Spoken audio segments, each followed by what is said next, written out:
Shalom, salam berkat dari kami untuk pendengar sekalian. Saat ini pendengar akan diberkati dengan program Hari Ini Harinya Tuhan bagian yang ke-8. Sebuah program rohani tentang doktrin Alkitab yang menolong kita untuk semakin tertanam dalam kebenaran firman dan bertumbuh dalam kemuliaan. Bersama hambanya, Pendeta Gilbert Lumwendo, STH. Banyak orang merasa doktrin Alkitab sebagai sesuatu yang membingungkan. Tetapi tahukah saudara bahwa doktrin Alkitab intinya adalah memahami Alkitab dengan benar, dengan pemahaman yang sistematis, sehingga kita terus dapat tertanam di dalam kebenaran firman, sehingga kita terus bertumbuh di dalam kemuliaan Allah. Buka hati saudara sekalian untuk menerima berkat-berkat firman-Nya hari ini. Salah satu persoalan dari banyak perpecahan gereja adalah baptisan. Sehingga ada banyak orang yang takut berbicara tentang baptisan karena baptisan ini dianggap sebagai, dalam tanda petik ya, sumber banyak perpecahan gereja. Karena yang lain berkata, oh kami percaya baptisan adalah penyelaman.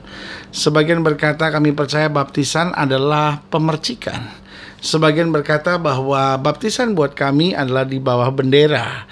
Sebagian lagi berkata baptisan buat kami tidak penting, mau diselam puji Tuhan, mau dipercik puji Tuhan. Sebagian lagi berkata bahwa bukan baptisan air yang penting, tetapi baptisan Roh Kudus yang penting. Nah, saudaraku yang kasih dalam Tuhan, kalau kita mau jujur, memang sebetulnya masing-masing punya niat yang baik.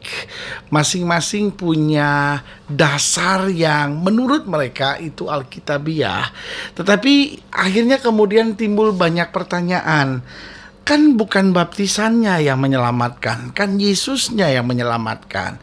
Sebagian lagi bertanya, kalau gitu baptisan mana sih yang paling benar? Nah, saudaraku yang kasih dalam Tuhan, yang paling penting kita menyadari formula dari baptisan itu sendiri. Jelas Alkitab berkata bahwa bertobat, berilah dirimu dibaptis. Jadi yang pertama yang harus kita mengerti, baptisan adalah langkah kemudian atau follow up dari pertobatan. Baptisan tanpa pertobatan hanyalah upacara agamawi yang tanpa makna. Kalau orang kemudian akhirnya menjadikan sebagai baptisan itu sebagai upacara penyerahan anak, di mana anak diserahkan untuk dibaptis, saudaraku yang kasih dalam Tuhan, saya percaya tidak memiliki dasar Alkitab yang jelas. Kalaupun baptisan dianggap sebagai penjelmaan kemudian daripada sunat, maka saudaraku yang kasih dalam Tuhan, ini dua hal yang sangat berbeda. Karena sunat upacara penanggalan hati, penanggalan bagian dari tubuh, dan itu yang Paulus katakan sebagai sunat hati. Bagaimana hati kita harus ditanggalkan dari kesombongan, dari segala keserakahan hidup. Tetapi memang pada zaman itu ada upacara di mana anak-anak diserahkan ke dalam tangan Tuhan. Nah, orang tua membaptis anak-anak itu satu hal sebagai dari hati orang tuanya mau menyerahkan ke dalam tangan Tuhan.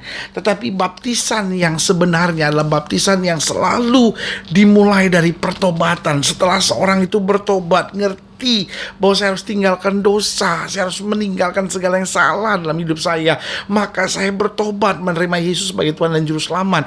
Dan sebagai bukti dari pertobatan saya, maka saya membaptiskan diri saya, menyerahkan diri saya. Jadi yang pertama, baptisan harus dimulai dari pertobatan, karena jelas Alkitab berkata bahwa formula baptisan mulai dari bertobatlah.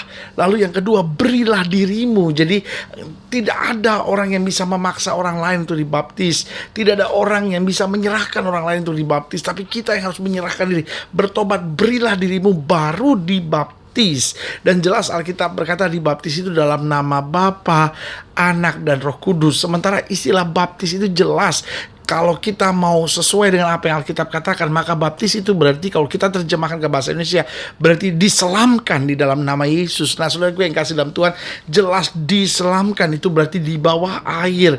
Karena baptisan adalah di mana hidup kita, bukan kita lagi, tetapi Kristus yang hidup di dalam kita. Haleluya. Selamat datang dalam program kita hari ini, Harinya Tuhan. Sebuah program rohani yang kembali mengingatkan kepada kita betapa pentingnya kita menjadikan firman Tuhan sebagai dasar keseharian hidup kita. Karena selama kita jadikan firman Tuhan sebagai dasar keseharian hidup kita, langkah-langkah ke depan kita penuh dengan kepastian, kemenangan, berkat, mujizat, dan perkara-perkara yang besar. Haleluya. Dan dalam program ini kita sedang membahas tentang memang bagian yang sangat krusial sekali dalam kekristenan, yaitu tentang baptisan dan keselamatan. Nah, saudaraku yang kasih dalam Tuhan, kalau kita bicara tentang baptisan, maka kita harus kembali kepada kebenaran firman Tuhan. Jangan kita pakai dasar tradisi, dan juga kita nggak bisa pakai dasar emosi bahwa ini loh, selama ini loh yang saya terima. Dan akhirnya kemudian kita berdebat, dan kemudian akhirnya perpecahan di antara kita terjadi. Tetapi firman Tuhan harus kita terima dengan hati yang terbuka, lalu kita soroti, kita gali kembali. Karena saudaraku yang kasih dalam Tuhan, tidak bisa orang mengambil keputusan baptisan hanya dengan pemaksaan orang lain. Oh, karena orang bilang begini, ya udah saya ambil keputusan begini. Dan akhirnya tanpa dasar sama sekali. Tidak heran kalau orang akhirnya kemudian robah lagi baptisannya, baptis lagi. Kenapa nggak punya dasar yang sangat jelas? Tetapi kita dasar firman Tuhan, lalu kita ambil langkah yang pasti dalam hidup kita. Kita menyerahkan hidup kita, kita bertobat sungguh-sungguh, memberi diri dibaptis, dan pada saat itu kita melihat kemuliaan Tuhan akan turun dalam hidup kita. Ingat ketika Yohanes Pembaptis mencegah Yesus dan berkata, mestinya aku yang dibaptis. Kemudian Yesus bilang apa? Aku yang harus dibaptis untuk menggenapkan seluruh kehendak Allah. Jadi jelas baptisan itu adalah kehendak Allah. Bahkan setelah Yesus dibaptis, terdengarlah suara dari sorga yang berkata, inilah anak yang kukasihi, kepadanya lah aku berkenan. Berarti waktu kita dibaptis, kita melakukan segala kehendak Allah, maka hidup kita menjadi hidup yang berkenan di hadapan Tuhan. Haleluya. Nah, dalam pembahasan tentang baptisan dan keselamatan ini, dalam program kita sedang membahas 1 Petrus pasal 3. 1 Petrus pasal 3 ayat 18 sampai ayat yang ke-22. Demikian firman Tuhan. Sebab juga Kristus telah mati sekali untuk segala dosa kita, Ia yang benar untuk orang-orang yang tidak benar, supaya Ia membawa kita kepada Allah. Ia yang telah dibunuh dalam keadaannya sebagai manusia, tetapi yang telah dibangkitkan menurut roh, dan di dalam roh itu Ia juga pergi memberitakan Injil kepada roh-roh yang di dalam penjara, yaitu kepada roh-roh mereka yang dahulu pada waktu Nuh tidak taat kepada Allah. Tetapi ketika Allah telah menanti dengan sabar waktu Nuh sedang mempersiapkan bahteranya, di mana hanya sedikit, yaitu 8 orang yang diselamatkan oleh air bah itu, juga kamu sekarang diselamatkan oleh kiasannya, yaitu baptisan. Jadi jelas Alkitab bilang kamu diselamatkan oleh kiasannya, yaitu baptisan. Maksudnya bukan untuk membersihkan kenajisan jasmani, melainkan untuk memohonkan hati nurani yang baik kepada Allah oleh kebangkitan Yesus Kristus yang duduk di sebelah kanan Allah setelah Ia naik ke sorga sesudah segala malaikat, kuasa, dan kekuatan ditaklukkan kepadanya. Berarti saudaraku yang kasih dalam Tuhan, jelas baptisan memiliki hubungan yang sangat erat dengan keselamatan. Betul, keselamatan kita hanya di dalam Kristus, tetapi baptisan memegang peranan yang sangat penting. Mungkin pertanyaan kita, kenapa? Yang pertama, karena baptisan tanda bahwa kita mati. Alkitab jelas berkata bahwa kita dikuburkan bersama dengan Kristus lewat kiasannya, yaitu baptisan.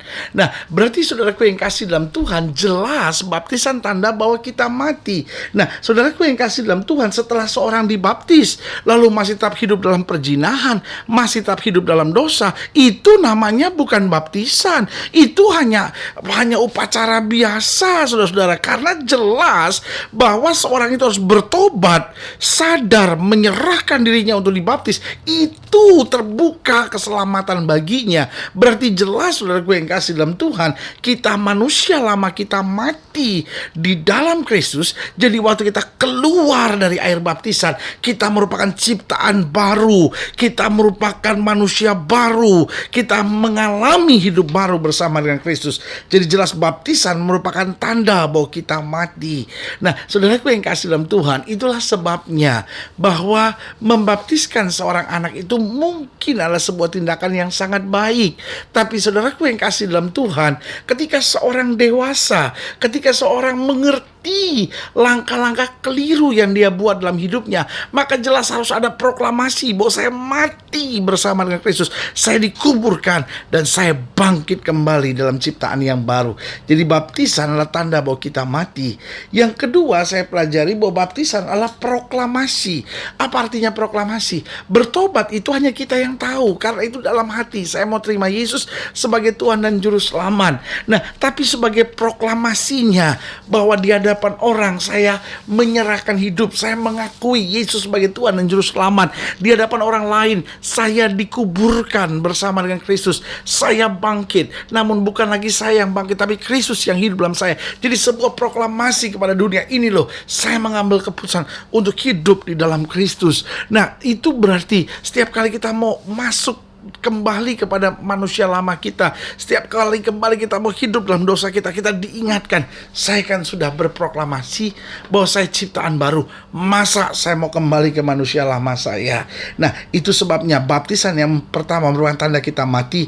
Yang kedua, baptisan adalah proklamasi. Yang ketiga, saya pelajari baptisan adalah garis start. Jadi baptisan bukan tujuan akhir iman Kristen kita, itu garis start. Berarti persoalannya bukan sekedar, oh ya bagaimana saya dibaptis, tapi persoalan yang paling penting setelah itu adalah setelah saya dibaptis, setelah saya dikuburkan bersama dengan Kristus, setelah saya dibangkitkan bersama dengan Kristus, lalu bagaimana hidup saya selanjutnya? Saya harus lakukan kehendak Tuhan, saya harus jalani firman Tuhan, saya harus taat, hidup dalam kesucian, kebenaran bagi kemuliaan namanya. Dan yang keempat, yang terakhir saya pelajari, baptisan adalah monumen iman. Artinya sekali saya dibaptis, sekali saya menyerahkan hidup buat Tuhan, sekali saya bilang Tuhan, manusia lama saya mati, tapi sekarang saya hidup. Namun bukan manusia lama saya yang hidup, Kristus sekarang yang hidup dalam saya.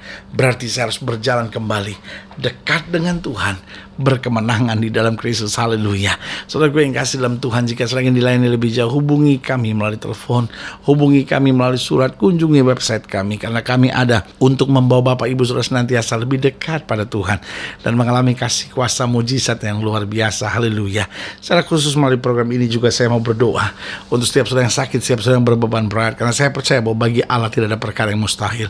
Nah, saudara-saudara yang ingin didoakan secara khusus boleh taruh tangan kanan saudara di dada, dan kita akan berdoa. Mari kita berdoa. Bapa, dalam nama Yesus, hamba doa buat setiap pendengar sekalian, mereka yang sakit, mereka yang berbeban berat, mereka yang sedang dalam pergumulan, mereka yang sedang menghadapi masa-masa yang sukar. Bapa, hamba secara khusus berdoa, Tuhan jamah, bahkan mereka yang hari-hari ini mau mengambil keputusan untuk dibaptis, mereka yang selama ini mungkin masuk gereja tapi belum menyerahkan hidupnya untuk dibaptis, Bapak hamba doa di dalam nama Yesus, sehingga mereka mengambil keputusan untuk manusia lamanya mati, manusia barunya hidup dalam kuasa dan kemuliaan Kristus.